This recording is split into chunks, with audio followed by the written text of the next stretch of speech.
Λίγο της αγάπης της. Ήμουν ο Θεός της, ήταν η Παναγία μου. Πάντα με ανέβαζε πιο ψηλά από αυτή. Θυμάμαι το πρώτο της κλάμα και το δικό μου γέλιο. Το πρώτο της γέλιο για να κάνει τα δάκρυά μου χαρά. Πονούσε πριν πονέσω, την πόνεσε για να μην πονέσω. Γελούσε. Θυμάμαι τον πόνο της, το πρώτο όχι που μου είπε. Θυμάμαι πόσο πόνεσα όταν μου ζήτησε συγγνώμη για αυτό το όχι. Ακουμπούσα στην αγκαλιά της και η ανάσα της μου έδινε ζωή, μου δώρισε τη ζωή της. Γελώντας στο θάνατο, μια ζωή υπήρχε, η δική μου.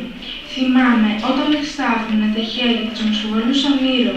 Θυμάμαι τα φιλιά της να γίνονται στρίδια στα μαγουλά μου. Το βλέμμα της, τα προβλήματά μου, ήταν βάσιμο. Ήταν η λύση. Η δύναμή της στους εχθρούς μου ήταν φόβος Θεού. Θυμάμαι τη συμβουλή της. Ζήσε για να ζήσω. Θυμάμαι. Και όταν της έκλεισα τα μάτια, θυμάμαι το τελευταίο της χαμόγελο. Τα δάκρυά της ζωγράφισαν τους αγαπώ στα μάγουλά της.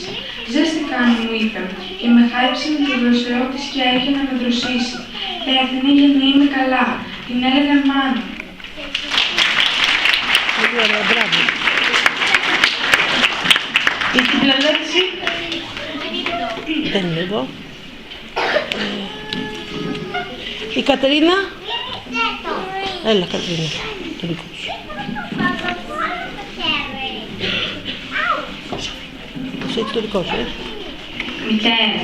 Μητέρα λέξη μαγική, πολύτιμο.